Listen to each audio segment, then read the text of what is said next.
Hey, what's going on, everybody? How you doing? It is a district final Friday, and we are once again live inside the State Champs Sports Network studios, the Yellow Flag Production headquarters, and we are bringing you another live edition of Extra Point. I'm Lorne Plant, that's Scott Burnstein, and I know we're going to have a bunch of you joining us on Facebook and on YouTube, and you guys are going to be commenting on everything that took place tonight, and it was kind of crazy. There was a lot that went on, and we're going to talk about it between now and midnight. So once again, thank you for joining us.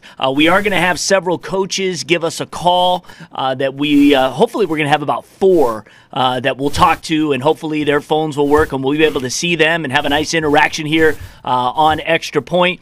Again, we are live on our State Champs Net YouTube channel and our Facebook page. I quickly want to mention our sponsors because it's very important. Lawrence Technological University, the first football season for the Blue Devils in 72 years, has seen a successful reboot. LTU is 5-2 with one more game next weekend at Indiana Wesleyan. For more on Lawrence Tech football, check out the podcast that I do every Tuesday night from 7 to 7:30 live from Shields Pizza on Telegraph Road in Southfield. The head coach Jeff Dumendek and I talk about the program. They will finish the season again at Indiana Wesleyan a week from Saturday. The MHSAA also a sponsor of this podcast. The MHSAA is live streaming playoff football games. You can get the schedule and check it out at mhsaa.tv. Also, Hungry Howie's. Dough Raiser is the best fundraising program for your school, your organization, your team, or even an event. Sell paper certificates for great Hungry Howie's pizza. It's easy and you can make lots of dough. State Champs is the sole advertising partner and promoter for Dough Raiser. So if you visit doughraiser.com and engage in the program, you support State Champs indirectly. Thank you once again, doughraiser.com. Okay, again, we are monitoring your comments, and we're going to get to all of that. But let's go ahead and start with the real psycho game, which was the ending at the one that Scott was at. Mine was pretty darn good, too, and we'll talk about that. But let's talk about the matchup in Division 4. Farmington Hills Harrison and Detroit Country Day. Harrison's program was dead. They were in the ground. People were shoveling dirt onto the casket. It was over with. Little post-Halloween description here. And Roger, Western commit, the last great Harrison Hawk in that Story dynasty. True. Pulled defeat from the jaws, or I should say, pulled victory from the jaws of defeat. Yeah. Just a tremendous ending, a tremendous effort by Hurd. That game that I saw was a 13-10 final. Harrison survives to play another day. They're on to the regionals in Division 4. Country Day had them on the ropes pretty much the entire game. And like I said, it looked like Country Day had won the game until Roderick Hurd pulled the rabbit out of the hat. Yeah, what happened? It was a very slow, methodical regulation. 7-7 after 4 quarters. Harrison scored all their points in regulation via 2 safeties and a field goal. There was no scoring in the 4th quarter. Go to overtime, 7-7. Country Day has the ball first. They kick a field goal to go up 10-7. Harrison's ball, they can win it with a touchdown. It looks like they did win it. This game ended 5 different times. Harrison gets in the end zone via Vince Rawls, 3-yard score. It looks like the game's over with. Not so fast. Referees call a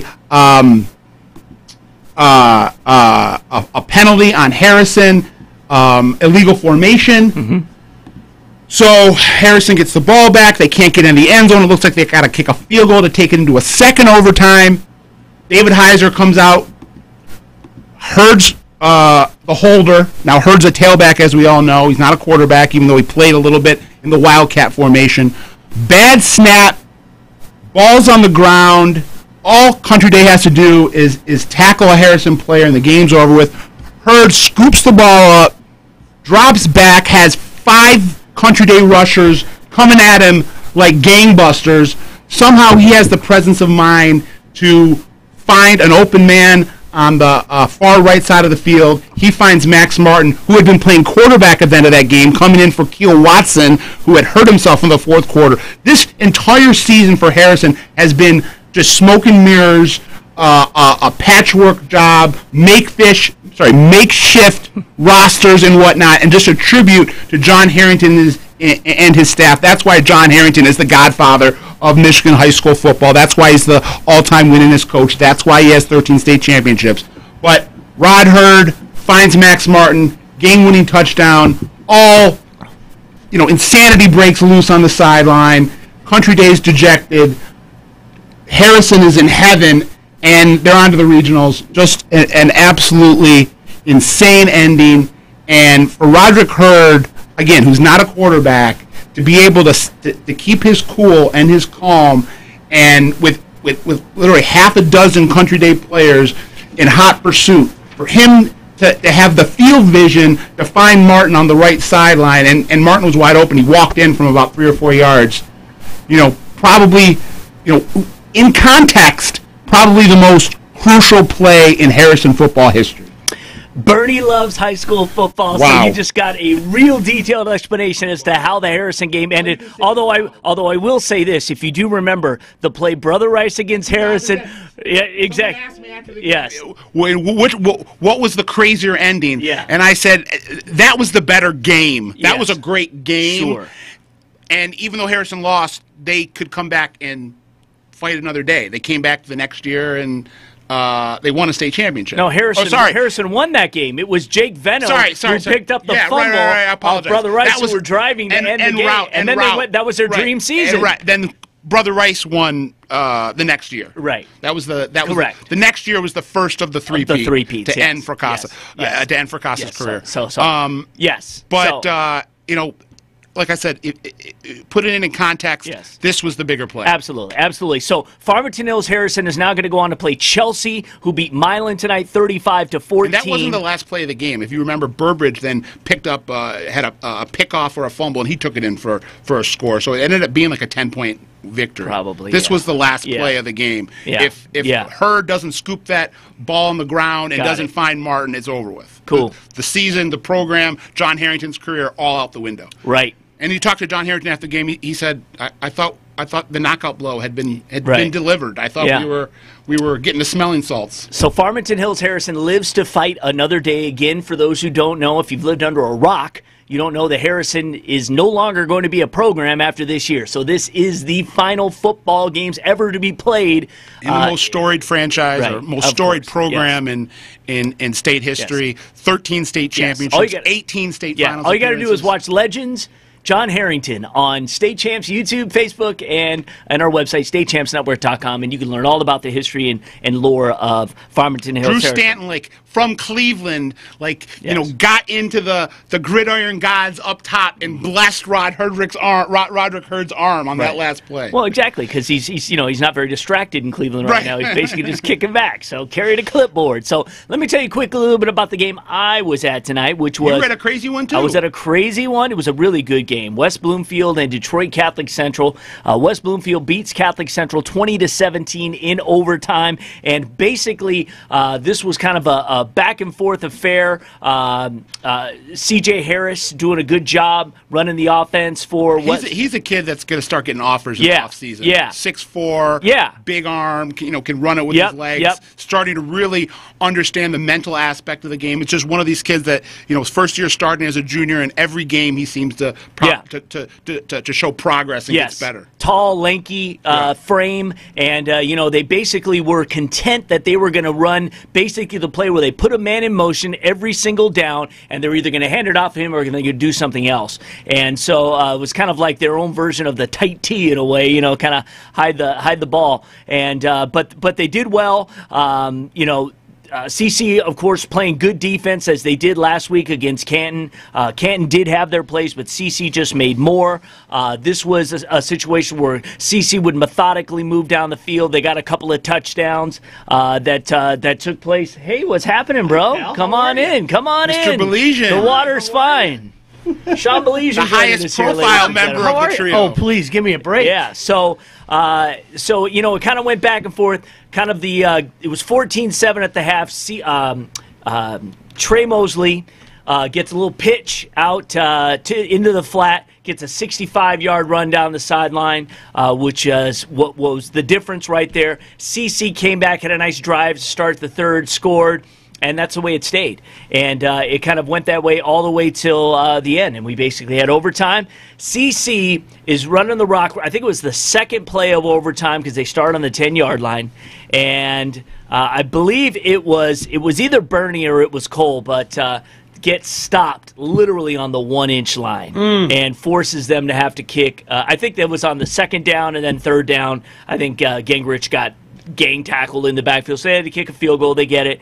West Bloomfield only needed a few plays. Lance Dixon had an end-around touchdown earlier in the game. What this kid's doing in the last quarter of this season, having never played running back before, it's incredible, and doing it in front of his future college coach and James Franklin. James Franklin was on the sideline tonight. That's why Lance Dixon is an All-American. Yes, and I never want to question Ronnie Bellamy, the head coach of West Bloomfield, but I will, hurt my arm for patting myself on the shoulder a little bit. I told Ronnie last year before the season, you got to put this guy in the backfield. Yeah.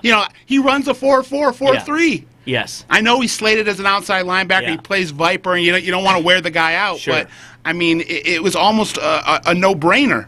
And it took another blue chipper and Donovan Edwards, their sophomore blue chipper, who's already got a slew of offers, for him to go down. Yeah. For Dixon to be ushered into that offensive lineup. And I really think before what they would do, they're creative in how they give it to him. So a lot of times they're doing it where he's kind of running in the backfield. Jet sweeps, which allows him to kind of get a running start. Get him in space. Get him in a little space. And that way also he's not going to absorb as hard a blow because he's coming with full momentum where a guy is coming at an angle. And he's tough to bring down. We're talking, he's a big dude. 6'3", 220. Yeah. All right. So I know that people want to get the scores here, so I want to run through some scores here for you guys who don't have access to the internet or anything right now, although you wouldn't be watching our show if you didn't, so that really doesn't make any sense. But anyway, we can talk about the scores anyway, and we'll get to this again. We've got coaches that are going to come on later. Ron Bellamy is going to come on later. We're going to have Madison Heights Madison's coach come on a little bit later. We are going to have Jermaine Crowell from... What? Madison took Loyola out to the woodshed. Yeah. I'm not shocked that Madison won, but they won with authority. So let's get to some scores here so we can have just some fresh reaction here. In Division I, we'll start there. Rockford beats Hudsonville 24-21.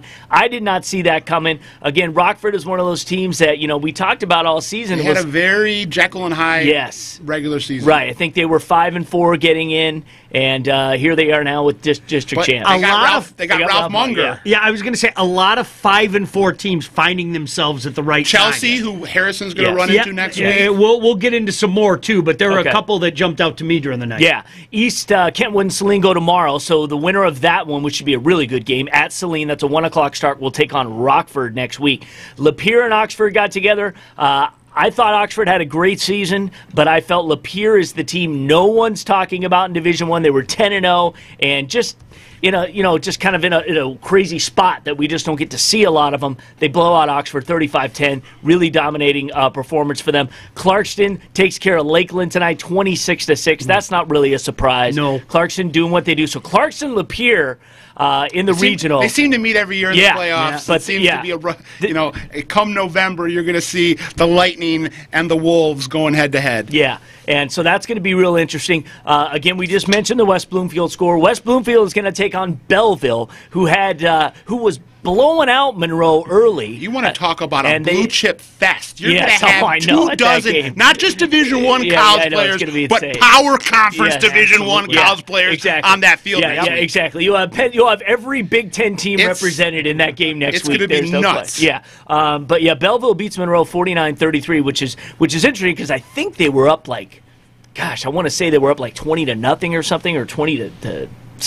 But anyway, big win for them. Chip Valley takes care of Dakota and really takes care of them soundly, 51-10. No more Toco Magic. We got to wait till basketball season to see more Toco Magic. And really amazing that Chip Valley right now just saying, look, You can rank us wherever you want to rank us, but right now we feel that we are the best team in Division One, and they can make a strong case. I've said since the preseason, this is a team that has a legitimate chance to be playing at Ford Field. Yeah. To pencil their names in some of the greatest teams to ever come out of Macomb County. Yeah, no doubt about it. And they will take on the winner of Dearborn Fortson and Cass Tech that play tomorrow at 1 o'clock. And so that is going to be sweet, and we'll see how that turns out. So a lot going on in Division One. Let's go over to Division Two. Mona Shores and Jenison get together tonight. 49-10, the final in that one. Mona Shore rolls. Their only loss, of course, to Muskegon. Portage Northern blows out Okemos 56-15. I did not see that coming. But Northern now going to take on Shores next week. Midland and Midland Dow get together as they do every year, and a lot of times they meet in the playoffs. Midland wins this one 38-19. I believe Midland won the regular season battle as well. So they are moving on. Walled Lake Western beats South Lyon. South Lyon, who was undefeated all season, 35-14. It was an impressive win. The real Warriors There's showed another up. team that found itself. And I remember sitting here week one. Yeah. I mean, which in some ways seems like 2 weeks ago, and sitting there going, it might take Walled Lake Western a little time to get going, but when they get going, there's a lot of talent with that team. No question. So it shouldn't be that big of a surprise. I mean, it was a great year for both South Lions. We'll get to the other one in a minute. Yeah. But it shouldn't be that much of a surprise. Well, you know better than anybody. The talent out there when still you're talking absurd. about the roster, I mean, this is a team that has the talent to make a long run and have a chance at raising a banner. That absolutely. When a lot of times you do see the teams that have been there before. That kind of stuff like West Bloomfield. We shouldn't be surprised they went to the state finals last year. They know what it takes to turn it up, and they did today. But I'll say for both West Bloomfield and Walled Lake Western, these are kind of finesse teams. Yeah. And sometimes when you hit the playoffs, up until last year when they made their state championship run, West Bloomfield was running into this, and Walled Lake Western has run into this last year and then a little bit during the regular season. When you come up against a smash mouth team, a team that's going to smack you in the face in the first quarter, you got to be able to react. And sometimes no matter how many, like I said, no matter how many stars you have next to your name and how great of an athlete you are, sometimes there's that intestinal fortitude factor that you got to rise to the surface in the playoffs. And hats off to both West Bloomfield in this game against CC, who is the prototypical smash mouth football team, looked great last year. And Western, who was playing South Lyon, who was one of these groups that's not going to wow you, is not going to out athlete you. Right. They're just going to beat you with fundamentals. And well, I'll tell you what, the weather was nice tonight. So, granted, a little cold, but for finesse teams that need some of that, whereas opposed to CC can play in any conditions, it favored them tonight. The conditions were good, and so we got to see them do it. And speaking of pounding, Warren De La Salle, 35-7 over Oak Park. I knew De La Salle would win, and again, they're the only Catholic team that survives tonight because Brother Rice got beat pretty bad by Grove. Yeah, exactly. Well, actually, you know what? They came back at the end of that. 38-24 was the final in that one, and they scored, but they were down quite a bit. They were down like at least 31. I heard. Now again, this is from somebody that was there, so take it for what it was worth. But Rice scored 2 late touchdowns, right? With the whole onside kick, got the ball back and everything. So maybe that score was a little deceiving. I don't know for sure. Right. Credit grows. I mean, here they are, and they rolled, and that's huge for that community and that school to get a big win over a big Catholic team and move on. And they're going to play Livonia Franklin, who all of a sudden is still alive too. There's another team. Yeah, exactly. And you know what? It goes back to what you said. Been there, done that. They kind of meandered through the season. Right. But, hey, they took that incredible run last year under kind of the same circumstances. Yeah. They ran into the buzzsaw in the championship game, make no mistake. Yes, but props to the Patriots for waving that Livonia flag. Yeah. Papa and Junior. Yeah, no doubt about it. And Bedford, was a team that came in playing good football this year, and they lose 27-25, so obviously a close battle in that one. Port Huron Northern continues to win. They beat St. Clair Shores. Lakeview was a really good program, 14-7. So Northern, the Huskies there, have really had an outstanding season. We were hearing from them kind of in the beginning, after about week 3, week 4, don't sleep on us. We got some special mojo going on, and they got to take on Warren De La Salle next week. Good luck to them, but just to get to the regionals, have that district hardware, it's fantastic for those programs. So as we jump over to 3 real quick, Cedar Springs and Mount Pleasant got together. I didn't see this one coming. Cedar Springs all over Mount Pleasant. 44-14 is the final in that one. Mount Pleasant undefeated coming into this game, so good on them. What's your reward? You got to play Muskegon next week. Muskegon beats Grand Rapids Christian 49-17, so they continue to roll.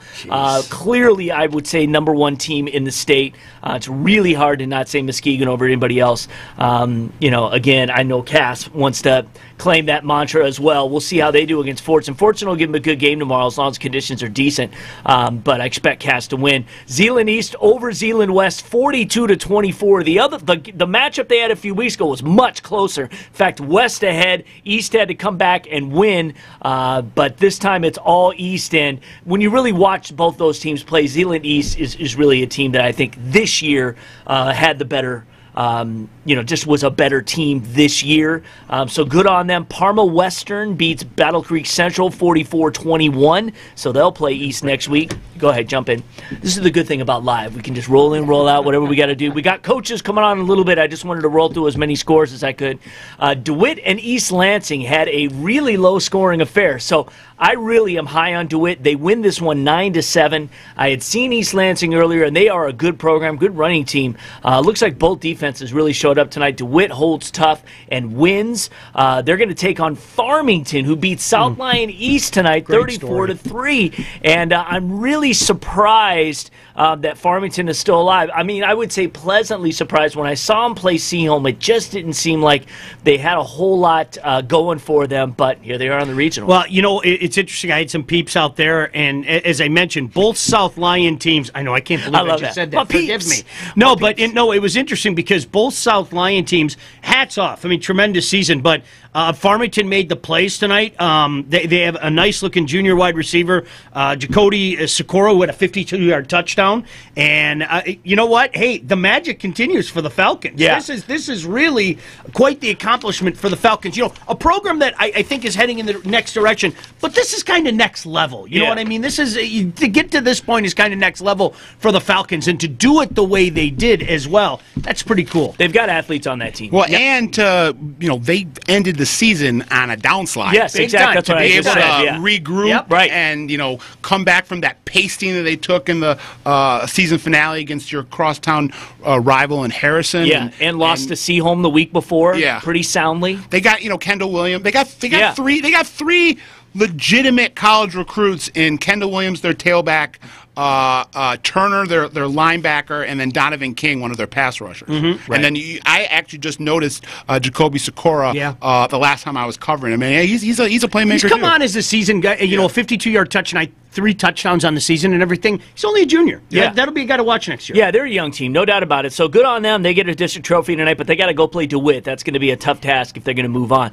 Martin Luther King beats Warren Woods Tower tonight, 34-14. Doesn't sound like they had a whole lot of problems. Good to see King putting the ball in the end zone again. It had been 2 weeks where they had scored less than 10 points. Yep. So they needed that very bad. Allen Park and Trenton got together again. You're going to see highlights of that.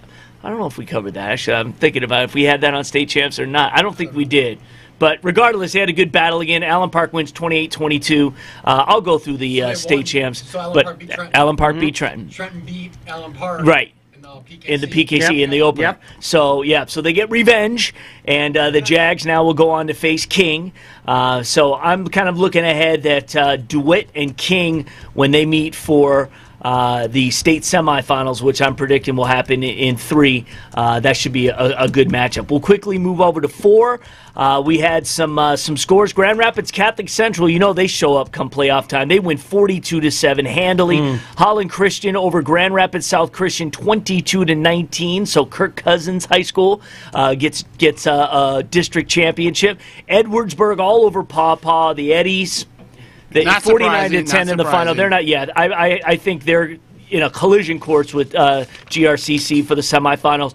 Williamston beats Flint Powers Catholic 31-7. I was really high on Powers because the way I had been playing late, but Williamston takes care of business tonight. They'll face the winner of North Branch and St. Clair tomorrow. Don't sleep on St. Clair. I really like their chances moving forward. But Williamston with a big win. We talked about Harrison beating Country Day in OT in a crazy way. Chelsea beats Milan 35-14. That was kind of a surprise. Let's go to D5. Reed City over Clare tonight, 38-7. Saginaw Swan Valley all over Freeland, 55-10. Hudsonville Unity Christian continues to win. They beat Muskegon Oak Ridge tonight, 40-37. So they had a shootout there, and Kalamazoo Hackett beats Hopkins 46-35. So some of those are a little surprising. Portland over Lansing Catholic. I thought Lansing Catholic was a team that was kind of was going to take a run, but they lose tonight 17-13. Close game. Frankenmuth beats Almont. That was a real good collision between a couple of 5 powers. 28-22. Another team that has been there and is doing that. Frankenmuth continues to roll. Marine City beats Harper Woods 41-27. So this surprises me only because the way Harper Woods won last week in defeating Macomb Lutheran North, who was a team that had a good season. They won 52-13 last week. I thought maybe this team was finally starting to find himself. Obviously, they've got a lot of talent there. But, they're trying to kind of take all these East English guys and throw them in and kind of create a team. But Marine City, another team, come playoff time, another level. Unbelievable. And they win. Detroit Denby beats Ida. That's why they have the tradition. They do. Sure. That's why Marine City football is Marine City football. And Denby's still alive. Yep. Denby beats Ida tonight 28-22. The Tars. Who would have called that? They are and feathering the comp. They are 9-2 on the year, man. Good on Denby. Hi, Matt. So, hey, there he is. Come on in. We're going to need another mic here for Matthew there, Kay. Do you want me to skip in the other room? We can do the change right now. Are you doing highlights? Yeah, I'm waiting. Okay, John had a few minutes to kill, so I can Okay, all right. Why don't we do that? So why don't you jump here for right now? You could stay on the mic, and then Did Sean you guys will come hear, back. very quickly, did you guys hear the story at one point in time? Somebody told me they were at the Harrison game. Harrison had 7 points in the most unimaginable way. A field goal and 2 safeties. Yeah. Seriously, how often do you see that? It was one of the craziest. Well, yeah. It was frankly, it was a horribly boring regulation. I mean, it was like watching paint dry. Yeah. But the last 3 minutes of that game were as crazy as you could ever imagine. All right, I'll come bother you guys later. Yeah. See you please. guys. All right, there's Sean Baligian. He will come back. He's got to go read some highlights for state champs. Matt Mowery now steps in. How you doing, Matt? We'll let yourself get settled here. I'm just kind of going through scores. We're going to take a commercial break here in a little bit. Go ahead.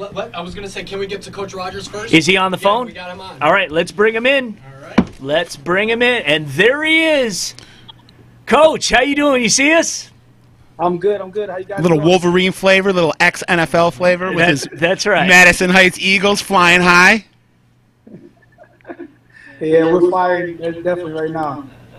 So let's talk about your win tonight, 38-0 over Detroit Loyola, and Loyola. We've kind of been talking about all the teams that have been there and done that over the last decade, and Loyola, a team that seems to always be in the mix. It's a statement game. Yeah, this is a big statement game for you guys because a lot of people, again, they want to say, well, maybe Madison hasn't played the kind of talent that some of these other schools have, but you showed tonight. You just put an opponent in front of you, and you guys are going to get it done. Yeah, definitely. I mean, we have a little personal vendetta for Loyola anyways. My first year coaching in the playoffs, right? They upset us pretty bad. And then last year in the regional for basketball, they beat us too. So our kids are definitely have to play this game. So tell us what was the the thing that got you the most excited tonight on how your boys did. Well, last week we went out and scouted them against Foley, and they were running down and scoring a touchdown. And they looked over to our section and they basically you're trying to listen. Guys were ready. So since last week, our preparation Sunday was kids were ready to play. They couldn't wait for this Friday to come so they could play their game. So we have a Mr. Football race going here that we do every year here on State Champs. We're in year 11 of this award, and you have a quarterback that is definitely in our mix by the name of Austin Brown. And just talk about the way he has been a leader for you this season and his poise on the field. I mean, the kid's just a phenomenal athlete. Honestly, I think he's a great athlete, but I think he's a better person, and it's definitely starting to show every week. He's a great leader. He's a 4.0 student. He's well loved in the community, and I think all that stuff just ties into his football game. So I want to ask you about this team. We're through the districts now. Now we're going to start to get into the real meat of the playoffs and get into regionals. You guys are going to take on Riverview Gabriel Richard. I don't know what you know about them, but they're a team that has been in some battles this season and has come out on top more often than not. Yeah, definitely. We played them last year actually in the districts, and we know that they're going to want to come out and play this game. So we're not going to take them lightly at all, and we're going to make sure we're prepared for them. But, yeah, we know a little bit about them. Okay. Questions?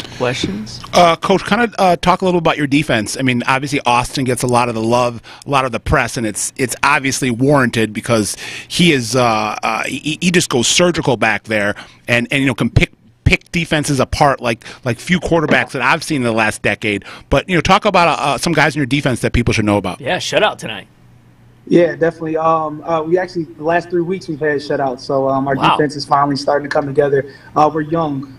We have 7 guys on our defense that are underclassmen. We're starting 3 sophomores on our defense. So coming into the season, we were a little nervous about them, but they've actually bought into the program, and they understand everything we ask of them. They make their plays. They be in position to make the plays. And the one thing that we just told them is, like, don't try to be a hero. Do your job. Certain weeks it might be one guy making the plays. The next week it might be a different guy. But as long as you guys trust the man next to you, will be good. Some of the people I'm going to highlight is our middle linebacker, Adam Long. He's only a sophomore, or excuse me, he's only a junior this year. He's been a starter on varsity since he was a freshman. And tonight he had 21 tackles. Another kid that was an all-stater last year was Chauncey Ernest, playing defensive end. He has 17 sacks right now. I believe he's leading the state. And last year he led the state with 18 sacks. And another guy that's playing in our secondary is Mekhi Johnson, who was also a starting safety last year. He gets everybody in position in that secondary, and he's just a leader out there. So, yeah, we're definitely playing good on all levels on our defensive side of the ball. Well, Coach, one of the things that's is a testament to the kind of season you've had. You've beaten St. Clair this season. They're still alive. Obviously, they play tomorrow. You obviously had a win over Farmington. Farmington had a win tonight. They're still alive in the playoffs. And we're talking about playoff teams. You guys beat Marine City. Marine City had a big win tonight.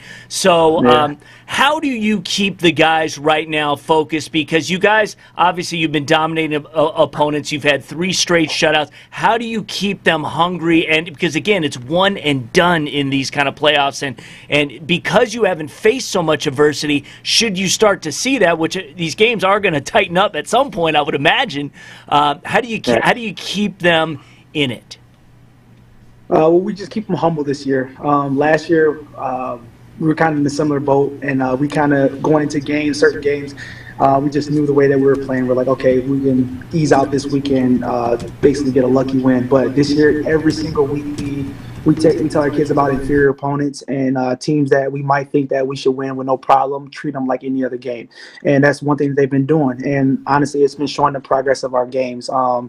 We came out and played our crosstown rivals, and normally with that being the last game, the kids just they take it as a play week and they want to have fun. But no, this year they took it very serious, and it led into the playoffs against Shrine. It led into this week against Loyola, and it just goes and shows with the scoreboard. We had 3 straight shutouts, and honestly, it's the only 3 shutouts we had this year, and it's every week they just keep getting better and better. Yeah.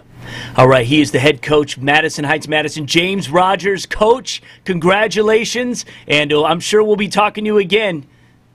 What do you give me a prediction for tomorrow with your Wolverines? Oh, yeah. I'm glad you called that out. I'll tell you what, man. I just want a W. That's all I'm going to ask for. You saw, Coach Franklin was at the – I like our odds. Michigan, they're looking good right now, too. So Coach Franklin was at the West Bloomfield game watching his boy Lance Dixon, his prize recruit, win the game for West Bloomfield. So it should be interesting. Yeah, they got an alumni over there with Coach Bellamy as well. Oh, yeah. Oh, yeah, he was there. All right, well, hey, Coach, thank you for joining us and taking some time. Congratulations once again. We'll talk to you soon. All right, thanks. Appreciate it, fellas. All right, we'll see you. For people that might not know, now James Rogers is the coach at Madison Heights. Madison. But he played at Madison Heights Lamphere. Yep. So, it's like, he went from ram blood to eagle blood, and he's done a great job keeping this program headed in the same direction that it was under Coach Drake Wilkins, who kind of started or was one of the people. Actually, I think Ryan Colati started Ryan Colati started this run. Yep, Ryan Cullity before he went to Holly. Yeah. Yep, absolutely. And when Ryan Cullity was there, that's when they had that unbelievable running back. DeAndre Johnson. DeAndre Johnson, who was insane. Yeah. All right, guys, so we're going to take a quick timeout. We got a lot to get to tonight here in the next hour, but we'll take our first commercial break. I swear we'll be back very shortly. We'll talk some more scores. We got a couple more coaches coming up, too, so stay with us here on Extra Point Live.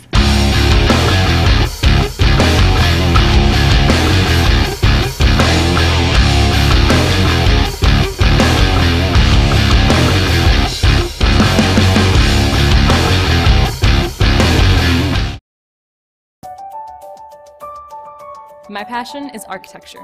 I don't want to sit around passively studying. I need to create. In our architecture studios at Lorne Tech, we collaborate with students, faculty, and professionals from around the world. And from day one, we design using the same industry standard software that architecture firms use. I really feel like I'm designing my own future here. Lorne Tech. Possible is everything.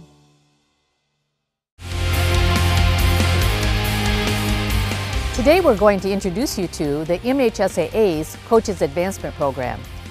30 years ago, the MHSAA began its first coaches education program to address the large influx of non-faculty coaches directing educational athletic teams.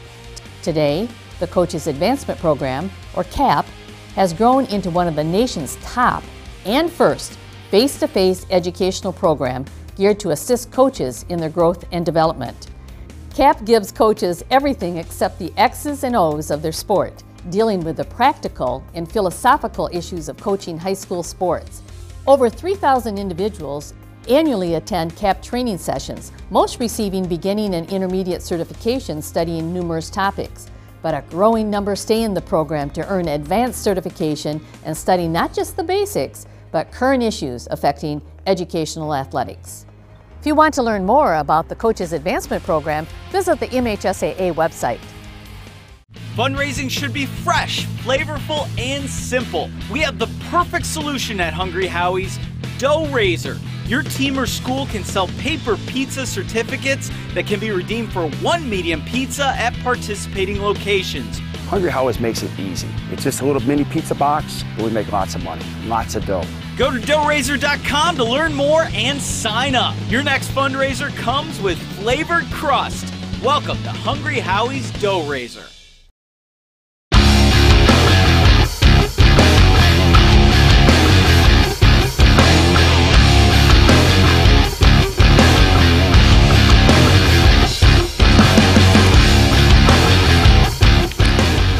Hey everybody, welcome back to Extra Point Live. It is a district championship edition. Matt Mowery has arrived, and he was at the Belleville-Monroe game tonight. I can tell you in a few minutes we're going to have West Bloomfield head coach Ron Bellamy joining us to talk about West Bloomfield's overtime win over Detroit Catholic Central, which is the game I was at, which was very fun. And but let's learn a little bit about what happened in this Belleville game. The score seems like it maybe was a lot closer than it was. Yeah, it really was. And Monroe started out real hot. They did the starburst kickoff return on the opening kickoff and scored right up the middle. And then Belleville goes 3 and out. And Monroe gets the ball back and scores, I think, on the second play of their next drive. And all of a sudden, they're up 12-0, and it was they kind of had Belleville back on their heels. Trojan Army fired up. Yeah, exactly. However, that Belleville team's got so many weapons, and it took Christian Dewey Reed 2 plays to get him into the end zone. I like him a lot. Yeah, and then onside kick, they recover the onside kick. 2 more plays into the end zone again, and all of a sudden it's 14-12. They did that to Fordson too. They went onside kick early and pulled off a couple of those. Yeah, and they dominated the rest of the first half.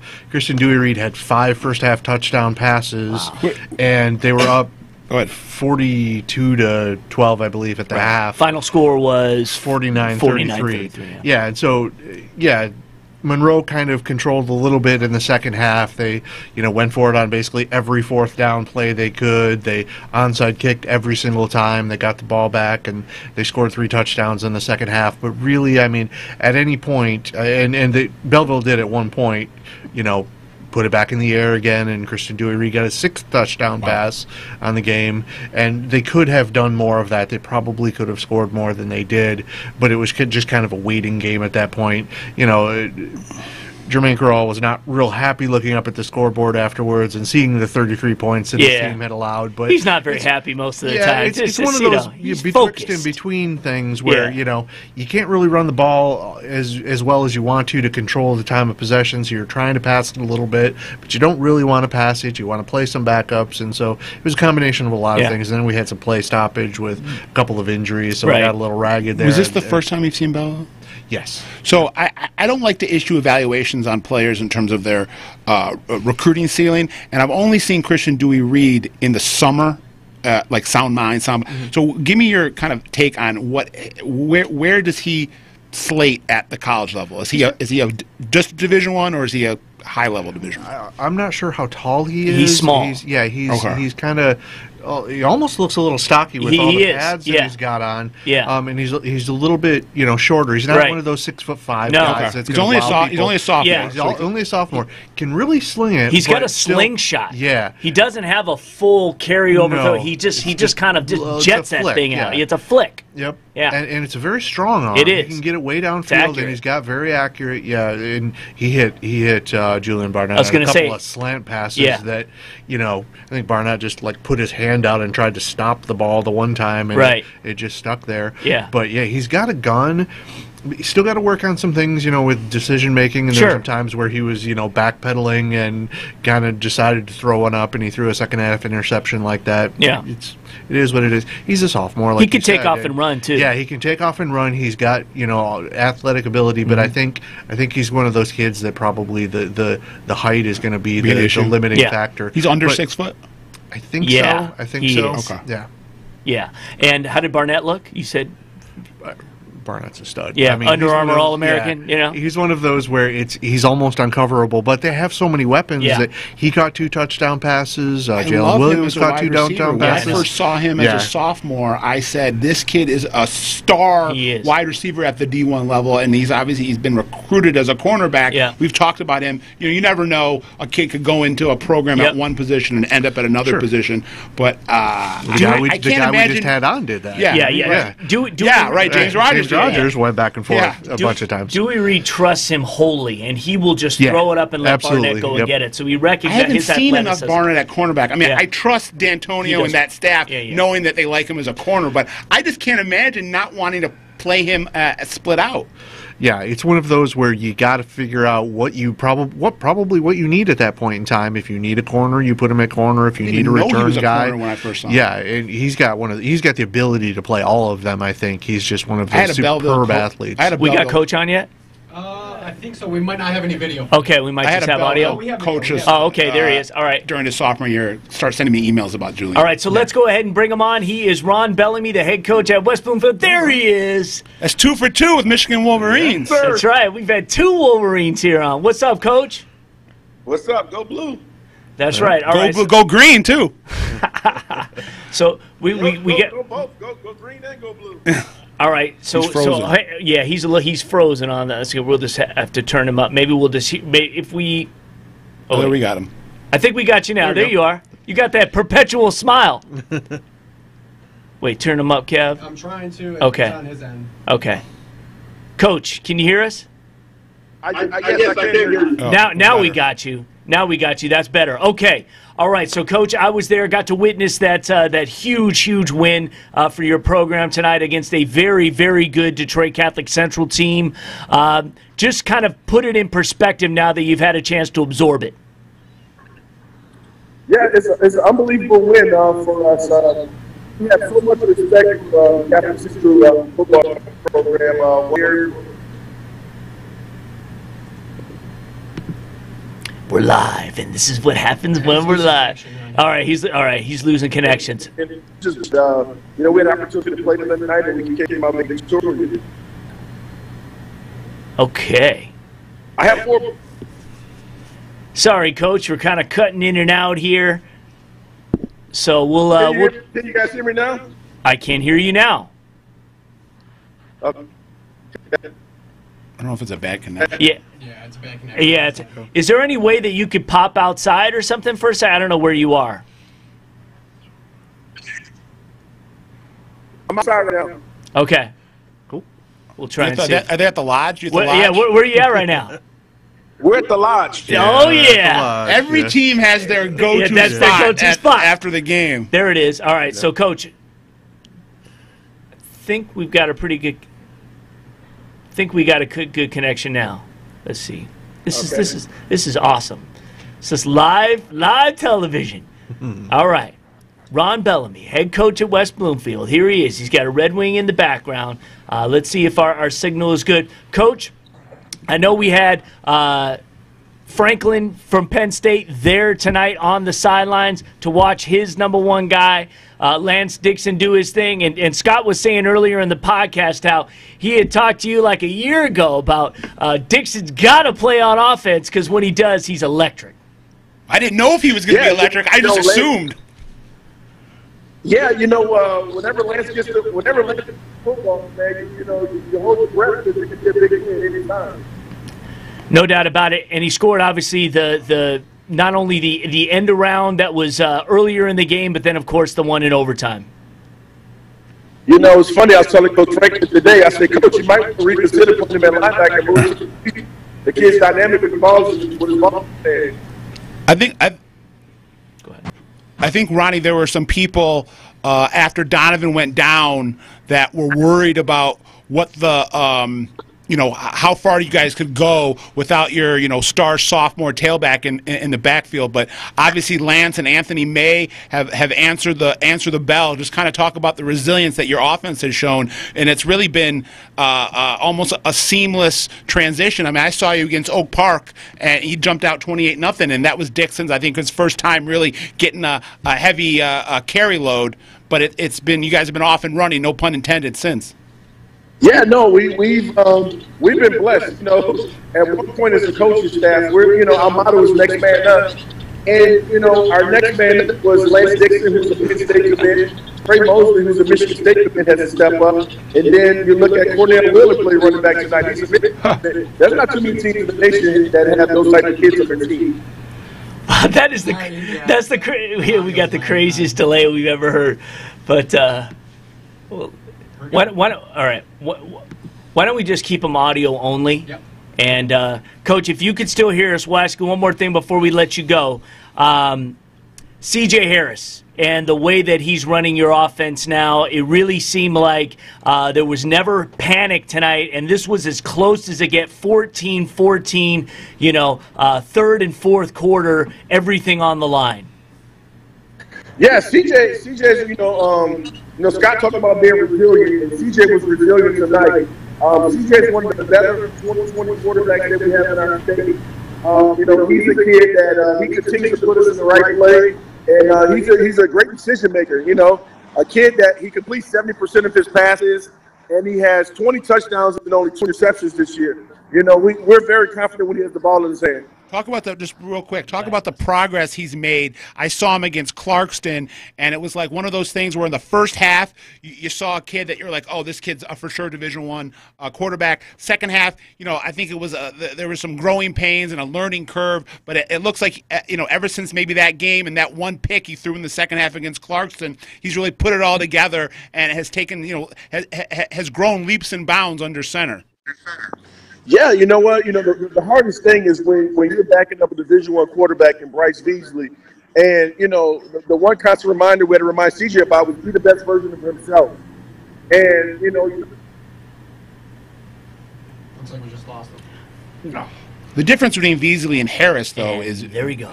Beasley was the opposite of a dual threat, even though he started running a little bit his senior year where he was just kind of bowling people over with. But he won't be able to do that at the college level. He doesn't have the speed. Kev, I was just going to say, you could send him a text and just say thanks him for joining us, and we'll move on. C.J. Harris is kind of the definition of what you would want a dual threat to be. 6'4", athletic, long legs, long strides, can throw the ball deep, can throw the mid-range passing routes. And I think as the season's gone on, the progress obviously has been more on the mental side than the physical side, because he has the physical attributes. It's just learning the position, getting comfortable back there in the pocket, and you always want your especially your underclassmen, because I think the seniors, it's kind of a given that they're going to play. A lot of times it's a given that they're going to play big in the big games, but when the underclassmen can thrive under that spotlight, like CJ's doing, that that you're headed in the right direction. Just want to point out. Yeah, go ahead. I just got a text back from Coach Bellamy, and he said, "Thank you very much for having him out." Okay. Yep. He's an excited man. And tip the hat to Coach Bellamy with what he's done with that program. Whether they ever win a state championship or not, they got to the state finals last year and lost, but to come into a program that literally had zero football history. They were a joke. Awful. When I was growing up, they were if they won 3 games, it was a good season. Before Coach Bellamy got there, the team in the history of the Lakers football program had only only qualified for 2 playoff games, and had never won a playoff game. And now they're annually contending for state titles and deep runs in the playoffs and putting out big-time college recruits, and there's a pride with that program and its players that just never existed before. And like he said, they've developed this mentality that, and this is kind of the 3rd incarnation of his program. He kind of went from the Tristan Jackson group to the Bryce Veasley group, now to the C.J. Harris, Donovan Edwards, and Lance Dixon, Trey Mosley, Cornell Wheeler, Trey Mosley group. Trey had a nice little just kind of a short out route that he took 65 yards to the house. That was really big. Again, he's going to Michigan State. Points. Yes, exactly. So him and Lance will be on, playing against each other in the Big Ten. And Cornell Wheeler, all 3 of them, and then who knows where Makari Page is going to land. But and I'll credit Wheeler too tonight. He was a real workhorse for them. He's a beast. Doing a lot of the dirty work. Cornell Wheeler's a beast. He is. Next year, I'm just putting his name in stone for our Anvil Award. Yeah, there you go. All right, and speaking of the Anvil Award, Lance Dixon is the leading vote getter in that race right now. There's a good reason. Yeah, absolutely. Had over 100 tackles last year, and now he's probably over 500 yards in a short period of time rushing the football. It's the definition of an Ironman right now, that's for sure. Let me quickly tell you the games that we're going to have on State Champs this Sunday at 9 a.m. on Fox Sports Detroit. Not only will we be able to see it on Sunday, we'll have these highlights up probably later tonight, and definitely tomorrow you'll be able to see highlights of all these games from tonight's district championships. The game we just talked about with Coach Bellamy, Detroit Catholic Central at West Bloomfield, we will have that game on the show. Trenton and Allen Park, we will have that game on the show. We're going to have a 4-pack from the Flint area that's going to include games like the Frankenmuth game tonight and the big win for them and others. We're going to have a couple from the west side of the state as well. We'll have highlights of the Harrison Country Day. You got to see the ending of that one. And Loyola at Madison, we talked to Coach George not too long ago. They blew out Loyola 38-0. You'll see that one on the show. The Oxford-Lapeer game, which Lapeer cementing their staple that they are a team they're going to be dealing with. Flint Beecher and Clarkston Everest, which I haven't got to D8 yet. I'm about to get to those. There's a surprise in D8. All right, I'm going to take a look at there, and then we'll have a couple from the Alpena area, from the Alpena station. De La Salle Oak Park was our main event, although De La Salle blew them out. Let's go to D8 real quick. Ishpeming blew out Iron River West Iron County 38-0. Breckenridge over Johannesburg Lewiston 37-12. So Breckenridge and Ishpeming. Breckenridge is real. We were getting some emails about why weren't we giving more love to Breckenridge. The Breckenridge. They're now the pride of Gratiot County, where Ithaca is gone, and between them and Alma. That's right. Harbor Beach, love you will be bequeathed. Yeah, so Harbor Beach and Ubley went to 3 overtimes, and Harbor Beach, the thumb representing, win 28-26. So good on them. Flint Beecher beat Clarkston Everest Collegiate tonight 22-14, and you could call that an upset. Holton over Decatur 34-7. Mendon over Athens 36-22. Detroit Southeastern beats Dansville. So Denby and Southeastern are still alive. Keep PSL pride. 24-22. And then Reading over Ottawa Lake Whiteford 28-6. That's a shocker. That's a shocker. Not just the whole night. That's the shocker. Not just that it's a win, but that's an emphatic win over a team that was not expected to get any competition for another couple rounds. Whiteford had not scored less than 48 points all season. They had 65 point games. 48, 48, 68, 51, 46, 65, 64. And wow. That is a true stunner. So there will be a new state champion in Division 8 as that's crazy. As Ottawa Lake Whiteford goes down. The Beecher beating Everest, it might be an upset on paper in terms of the records. Yeah. But I was nervous for Everest going into that game. It's such a small roster. And they've never in the schedule that they played in 2018, I don't know if they've ever faced the athletes that Beecher has. And Ernest Sanders, one of the best two-sport guys in the state, Division I recruit as a wide receiver and as a swingman on the basketball court. We do have some scores, an 8-player from tonight because they're in their regionals here. So Pickford beat Sutton's Bay tonight in 8-player Division I, 48-42. There are 3 other games. They're all Saturday matchups, including a couple 10-0 teams getting together with Morris and Wyoming Tri-Unity Christian. That's tomorrow. In Division II, Rapid River beat Crystal Falls Forest Park 40-34. Cedarville blanks Posen 44-0. Onekama beats Brethren 52-0. And Teconcha and Portland St. Patrick meet tomorrow. Did we hear from Markowski if he was going to call him from where he was? He did not tell me if he was going to. He said he might. Wasn't he in Traverse City? He was in. I see Onekama and I think of Tom Markowski now. So yeah. So he was at Kingsley.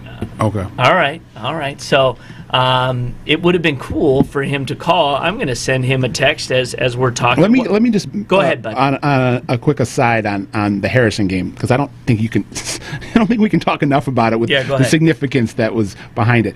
There was so much emotion overflowing after the final whistle blew that I went up with my my microphone app on my phone and put it in front of 3 different people who literally sat there or stood there or for a minute plus and couldn't come up with words about what was happening. Rod Hurd was just overcome with he was crying tears of joy. He couldn't get himself off the ground. He was so overcome. He was so emotional about it and talked about how he was doing it for all the alumni and for his coach and for his teammates.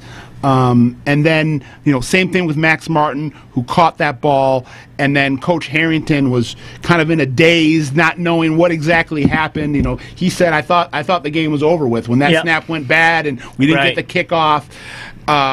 That's what high school. I think the gist of what I'm trying to say is that's what high school sports is all about. Miracle moments.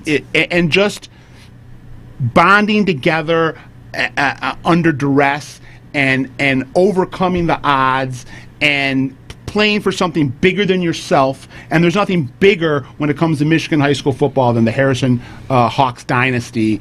And I don't know if this team has the horses to win a state title, and frankly, I don't think it matters at this point because right now, with this kind of win, this goes down in the annals of Harrison football as one of the great moments on the Hawks gridiron in such a fabled 48 years that if they never win another game, if they lose to Chelsea next week, they have nothing to be ashamed of. Yeah. I'd say, I will send a little condolences out to the Country Day family, too. They played great, by the way. Country Day played a great game. I mean, here's a team that, just in the last 11 years, they've made 4 state finals. They've not won any of them, so they don't really have anything as far as a state championship. They did everything right today except lose track of Max Martin on that last play. Right. But it looked like, to kind of get the back of some of the Country Day special teamers, you had 5 guys converging on Roderick Hurd, who's not a quarterback, really. I mean, he plays sometimes out of the Wildcat. Yeah. This was a miracle of all miracles for him to have the presence of mind to flip that ball and to see Martin out of the corner of his eyes. I almost don't blame the Country Day special teamers that lost track of Martin because it looked like the play had been completed. Right. But their defense had Country Day's defense had 5 sacks in the first half. They were getting all kinds of pressure, collapsing that pocket on a regular basis, getting massive penetration into the backfield. And Roderick Hurd on the ground only had 50 yards rushing. Wow. So, well, I'm actually texting my.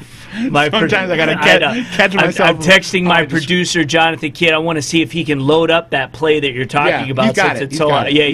So, and then we'll try and get that in the server so we can show you here on the show. But right now we're going to take our other timeout, and then we'll be live, good to go until midnight. So stay with us. This is Extra Point Live. We'll be right back.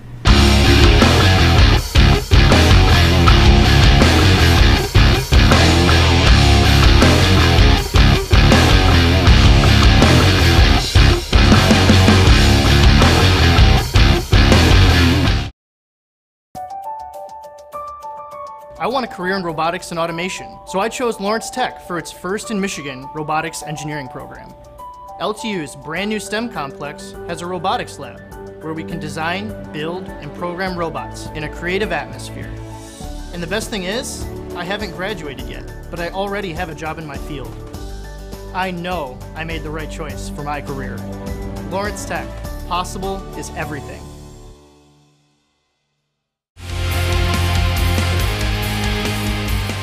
Today we'd like to talk about MHSAA concussion protocols and an insurance program that the association provides for unpaid bills following a concussion. First, game officials have no role in determining whether or not an athlete has sustained a concussion. All the official can do is advise the head coach of the possible injury. School personnel, which have the ultimate responsibility for the child, make the determination to remove the player from the playing surface and, if necessary, from further activity. A student athlete removed and withheld from the rest of a contest may not return to play that day and is required to have an unconditional medical release to return after that. And for those families who have unpaid medical bills for concussions sustained during a school practice or competition after personal and school insurance coverage is used up, the MHSAA offers gap insurance of up to $25,000. Find out more about concussion resources on our website at mhsaa.com. You ready, Darius? Let's do it.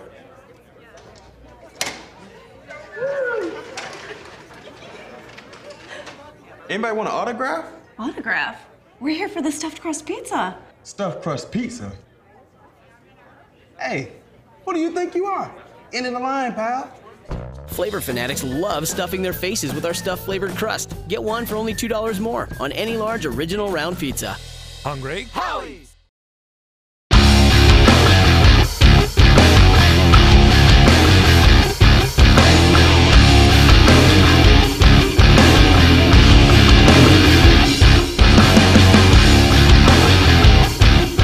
Hey, what's up, everybody? Welcome back to Extra Point Live, the final half hour of this live program. And again, last week I didn't think we were going to do this again.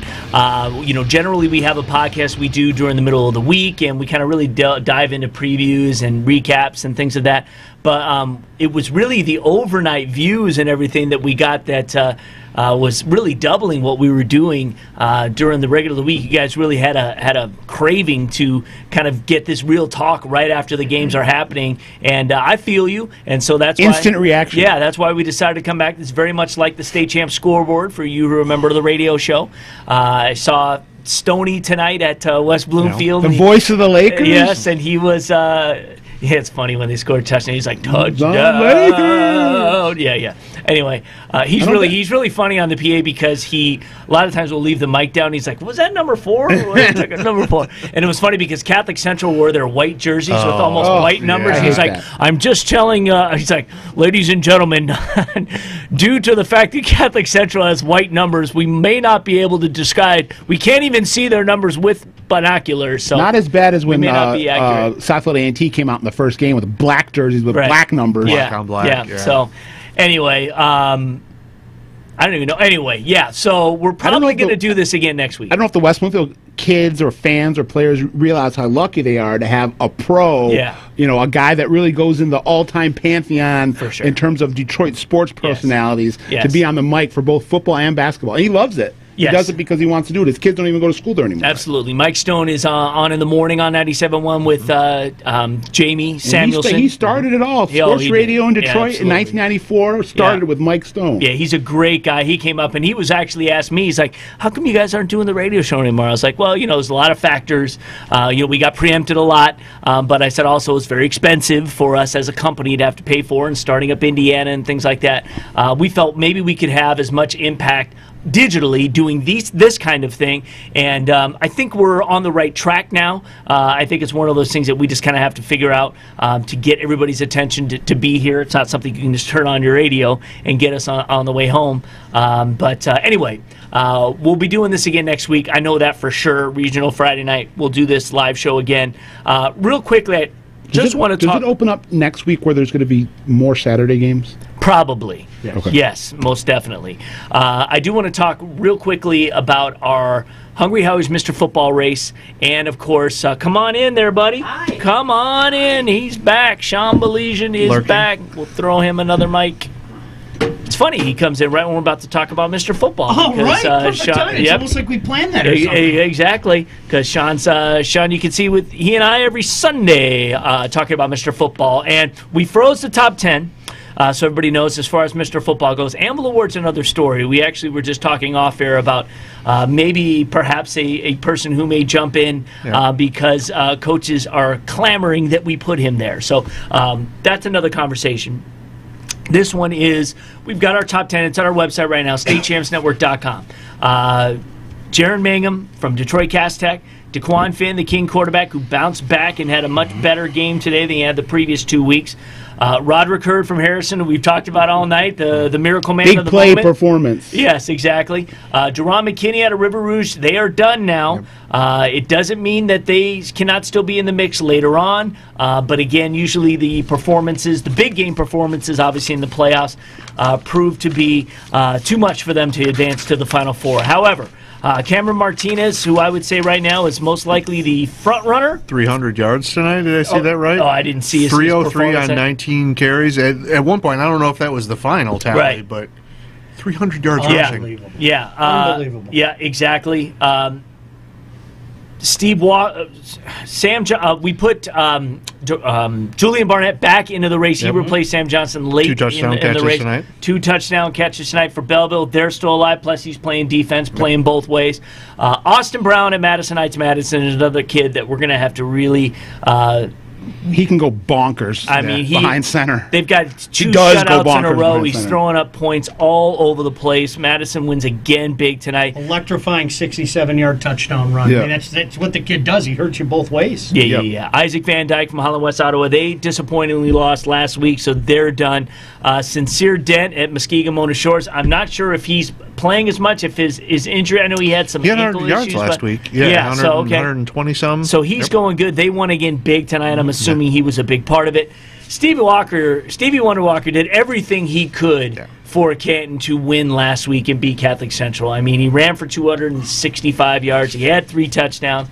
Unfortunately, he can't do it by himself. So he's the one guy because of this the amount of yards and touchdowns. And again, playing Division I, he's going to be somebody that we're going to have to really factor in when it comes to the Final Four. Football's kind of the one sport that you can't really take a team on your back. Right. Yep. I mean, sometimes under certain circumstances you can, but there's so many factors that go. The stars have to kind of align perfectly for something like that to happen. I mean, if it was up to me right now, he would be in my Final Four. So it's hard to argue. I mean, when you put up those big numbers and you do at a Division I level, I mean, it was over 2,000 yards. And look, everybody knows he's getting the ball. Yeah. Catholic Central knew he was getting the ball, and he still went. Was it 268? I think was the total. Yeah, exactly, including like a 65-yard run from scrimmage. That's saying a lot. Can I just give a little historical context to Roderick Hurd, Northwestern commit, who's in our Mr. Football race? He is 90 yards away from becoming only the 4th player in Harrison history to have over 3,000 yards career rushing. So he's at 2,915 right now, or roughly, and he's already number 6 on the all-time list. Has a chance to go to number 5 next week. So that's pretty heady. That's the rare air that he's no doubt. In. It's not a career award, right? But I'm just trying to give. He's got for the season. He's got almost 1,400 yards. Yeah. Last year he had 1,600. Yeah. No, he's been solid. He's solid, and that's why he's there.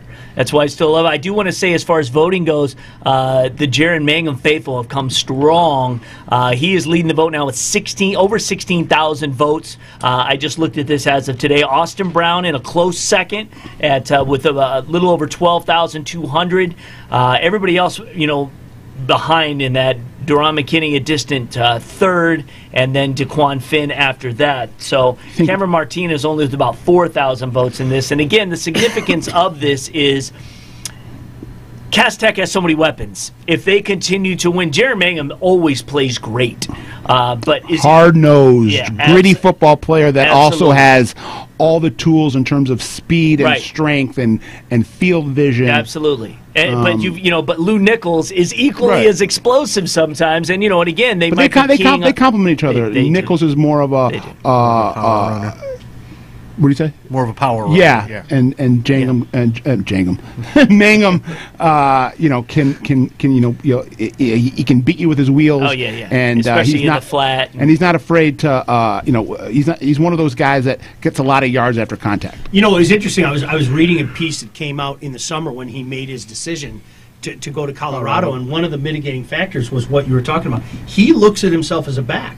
And he said they told him, we're going to use you in a myriad of ways, because there were some people, Bernie, you know this as well as anybody, they thought he was a linebacker. Yeah. And he said, you know what, I look at myself as a running back. The coaching staff said, we're going to find a way to get you the ball. And that was a big part and a mitigating factor in him getting it. And, boy, he hasn't proven himself wrong. It would be interesting to see if, in terms of the recruiting landscape, if he kind of opens back those floodgates in that pipeline that existed for a long time from Michigan or the Detroit area out to Boulder. Bill McCartney, sure. The Bill McCartney era, which was really the glory era of Colorado football, they had a lot of Detroit cats. Boy, did they ever. On those rosters, and then it's kind of dried up since. But they've come in, Colorado's come in the last couple of years, offered a lot of kids. Mangum's the first one to bite. Darius Robinson, I think, has Colorado, the defensive end for Canton, has Colorado on his short list. So, if Colorado can snare two, top 20 players in the state for 2019, it could be the beginning of something, something that we've seen before. Having the great Darian Hagan in the backyard doesn't hurt either. Yeah. Hagan can show a little hardware for everybody and say Colorado might be a good place. But when Hagan got hurt, who stepped in leading with a national championship? Detroit Country Days. You got it. Charles Johnson. Charles Johnson, the assistant athletic director out there, or. Nice. I don't know what his title is. He's in the administration out there. Sweet. I want to send a shout out just on Facebook. Brad Weimer is checking out the show. Brad was first season state champs back in the day. Actually did some highlights and stuff. And, he'd gone on to the West Coast and all that. And good on you, Brad. What's up, man? I'll bring up good one to more see thing you. Go about ahead. Colorado. And who caught the Hail Mary? The famous Hail Mary, Russell Westbrook. Russell Westbrook. Michael Westbrook. Yeah, he could have too. His own. Yes, I dagger in the heart of the Michigan's national championship. I was there that day. In '94. I was there, and I've never heard a more silent statement. And you know what the weirdest thing is, like the where I was sitting, the Colorado fans were way on the other side of the stadium. It sounded 50 miles away. Yeah. There was like this dull. That was the weirdest I've ever heard a stadium. It was just like deadly silent. Yeah, it was. It's a great 30 for 32 that they did on Bill McCartney. Yeah. Who was one of Bo's top assistants. Sure. And actually, if we want to Riverview, right? If we want to tie it into high school ball, Bill McCartney was a great football and basketball coach in the Catholic League, and coach at Divine Child, coach at Holy Redeemer. Yeah. There you go. This is what we do. We get off on tangents. It's all good, though. This is what Scott does. Yeah, exactly. I think Riverview can boast both Bill McCartney and Lloyd Carr. Didn't Lloyd Carr? He was quarterback at Riverview. He was a damn good quarterback at Riverview. All right. You get two guys with raging ADD like this, we're going to be here all night, okay? I did a state champs flashback on Lloyd Carr's career, actually, early in the state champs era. I think it was 03 or something like that. You could probably find it. All right, let's do this. We got, obviously, people can check out the scores. We appreciate the comments, you guys coming in on this. We'll talk a little bit about some games tomorrow. We can do a little preview in here since we got an opportunity. East Kentwood is traveling to Saline. Both teams are 9-1. That's a 1 o'clock start.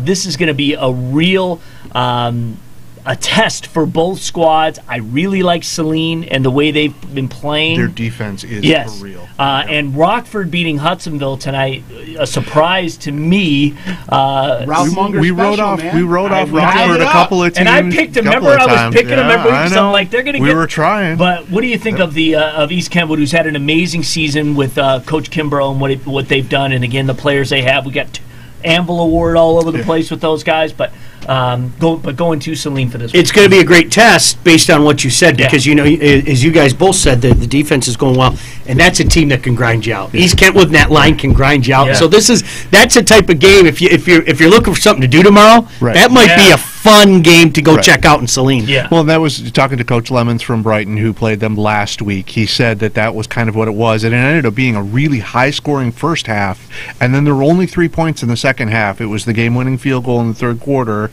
and then Brighton had a chance to tie it at the end with their own field goal and missed. But he said it was a time of possession thing, and they kind of ran into that same thing with Canton, where Canton just controlled the ball, and I think Brighton had 2 first-half possessions, and he said it was the same kind of thing against East Kentwood, where they were just grinding. But their thing is they also have a very electric offense that they can score quickly. They've got weapons that if they have to, they can score. They can score quickly, so they can kind of do it in a couple of different ways against you. And that's an interesting team because their defense has gotten better as the season has gone along. Obviously, we remember kind of the rocky start against Mona Shores, which we were kind of they sure. lost since then. No. Yeah, so they're on a 10-game winning streak. Yeah, 10-game. Kevin, I'm just going to have you, before we go, John said the play's on the server for Harrison. Just cue it up. We'll watch it at the end. Just as one last thing we can look up later. Oh, right. I can't count. All right.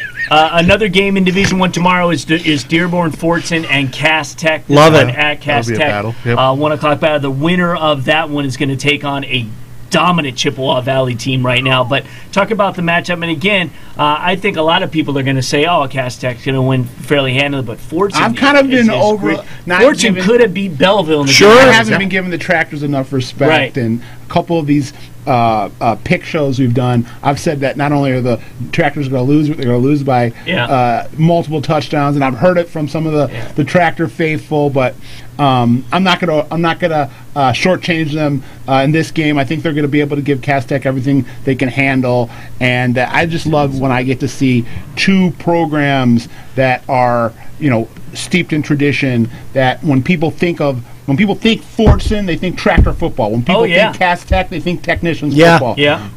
So it will be cool to see those guys, lock horns on the same field. I don't know. Have you guys talked to Coach Crowell yet? I know he was supposed to be we on. We didn't get a chance to know. Okay. We didn't connect. In my opinion, I think he was I think he was slow playing earlier this year. Kind of, demeaning the team a little bit. I had him on the radio station that I work for and everything, and it was a situation where then you saw that game against Fortson, and you're like, all right, maybe there's a little bit of things going on. Now, Belleville's been able to pick it up since. This is a darn good Fortson team. Yeah. Right. I don't know if they're Cass Tech good, but it's a darn good Fortson team. They're a big play team. There's a big toughness factor that is a great equalizer in the playoffs. Right.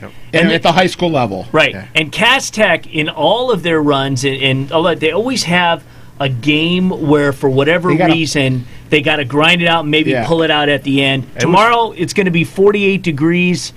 Weather's not going to be a factor in terms of precipitation. So, it's going to be, all even said, the team's going to be able to pretty much do what they want in terms of execute their offense. So it was real close last year when they met, and I think this is the 5th straight year they've met in the playoffs. Yeah. I remember back in the day with some of those southeastern teams with like Will Golson and stuff. It's like Fortson was so strong going in, but then they'd go up against just these beasts. Yeah. And we'll see.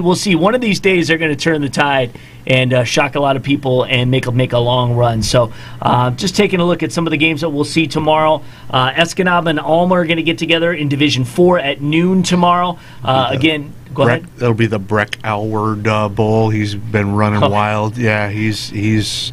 I think he's got 1,500 yards at least. Yes. Yep.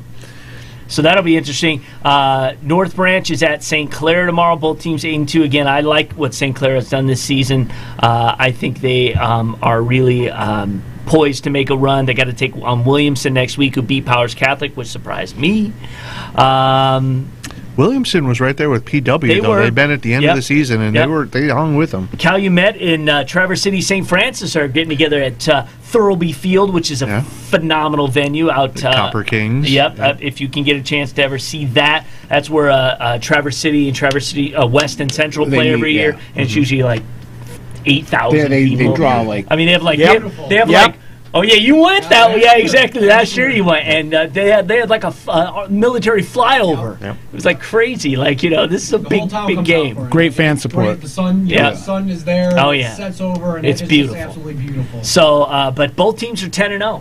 So Copper Kings and St. Francis. So that'll be interesting to see how that one turns out. Newego and Montague getting together. That one at Montague. That's a 1 o'clock start. Newego 7-3, Montague 8-2. Winner of that will take on Schoolcraft, who beat Delton Kellogg 49-29. Kingsley won today 44-14 over Beaverton. So yeah, they're rolling again. Yeah, so they're going to take on the winner of that Calumet St. Francis game.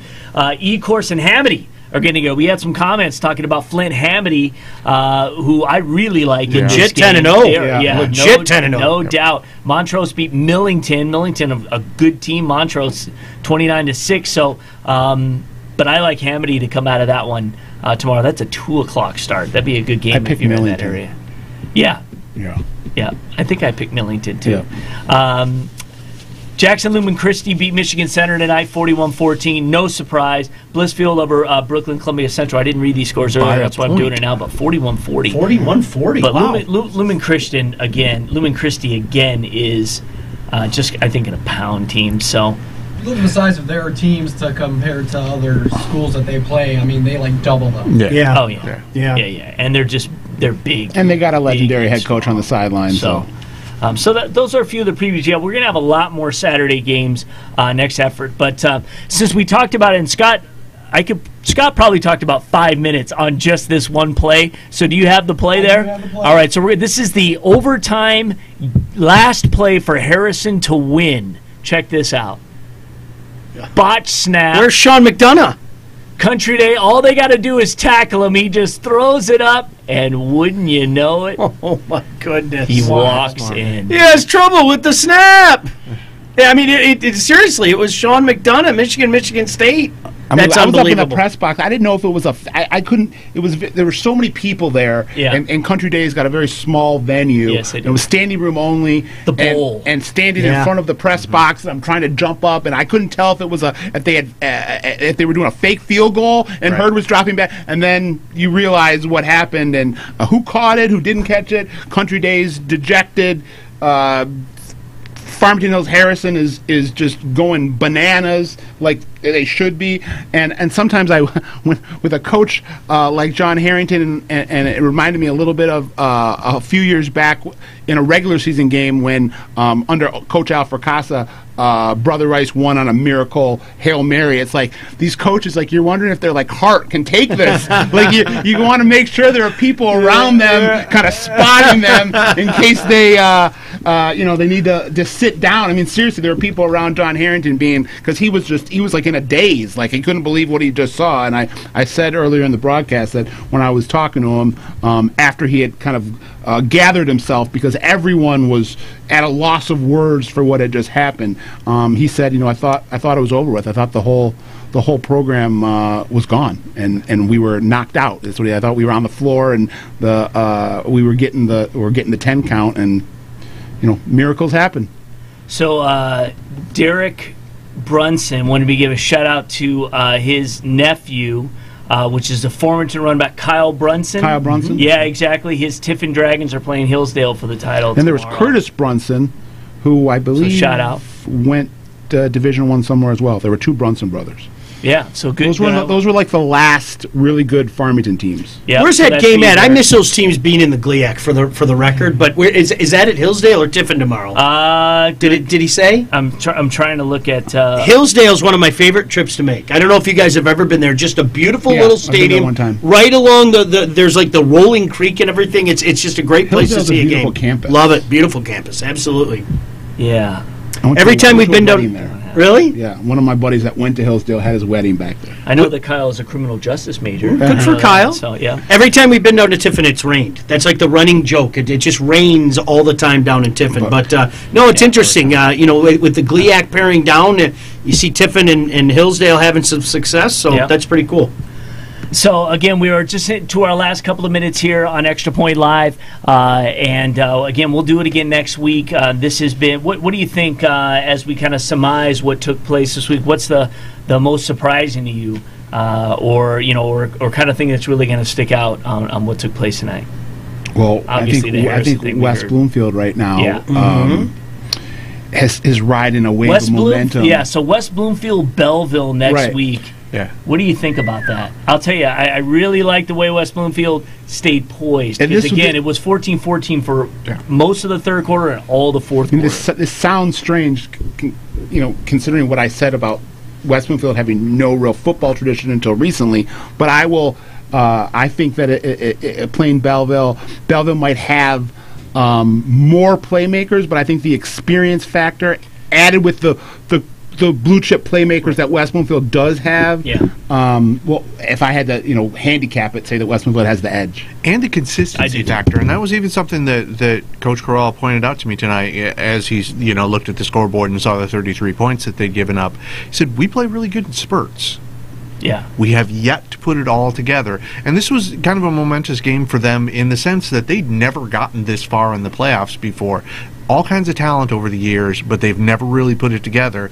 They're starting to put it together, but how much they've got it meshed together is going to be a question. And West Bloomfield's been through those wars. They have not. They played in a what's up, guys? They played in a good division this year. They were finally in a tough division, and they had some battles. And so, it's going to come down to the quarterbacks, C.J. Harris and Dewey Reed, next week. I'm going to go with De La Salle because I think for two reasons. Wow, you want to talk about what they did? I want to talk about an emphatic victory. The thing that you have to remember is there was nearly a revolt last year. I mean, at the beginning of the year, guys left, and they left not only a fantastic program, but a guy that had a fantastic resume as well. So I wonder how many of those guys are kind of kicking themselves in the behind right now that weren't part of the party, but they got themselves right to win that game. Would people have been shocked if they won the game? Probably not. To win the game the way they did. 31-0. 31-0. And the Pilots served notice tonight. Impose their will. Absolutely. Yep. And that Oak Park program is one that we've been talking about. When are they going to finally break through and get over that hurdle, that roadblock? We thought it was this year, and the last thing I'll say is in the same division, Walled Lake Western beating South Lyon tonight. South Lyon undefeated. Walled Lake Western seemed like on the ropes, here and didn't there. know what you were going to get from them on a day-to-day. Put up 35 points tonight. They'll take on Midland next week, who beat Midland Dow pretty handily. Now it's it's there for the taking. If you're Coach Grignon, the first-year coach of a program that's already established itself as a contender under Coach Zadepsky, and before him took Coach APAP, and I think they answered a lot of questions with this victory. They get to host that game, don't they? What's that? They host Midland next week, don't they? Yes. Walled Lake Western? Because for all intents and purposes going into this game, South Lyon was the favorite. They had beaten them by more than a touchdown in the regular season, which was a rarity for them. They were playing so close. Yeah. All right, people, we are going to do this again next week. So we will, again, there'll be more Saturday matchups next week, so we'll have some more previews to talk about. But, of course, there'll be lots of games next Friday night. I'm on the Harrison beat. Yep. So, until they lose, I'll be with Harrison. There you go. Watch. I have no idea where I'll be. Watch State Champs this Sunday at 9 a.m. Lots of games, including that Harrison game and the West Bloomfield game, as well as many others that you can watch this Sunday. The highlights should be up later tonight and tomorrow. Enjoy it. I want to thank our couple Wolverines, James Rogers and Ron Bellamy, for calling in. Madison Heights Madison coach and West Bloomfield's coach. Congratulations to them. Thank you for calling in and joining us on the podcast. Everybody who chimed in and commented and all of that, thank you. We will do this again next week, and we will see you then.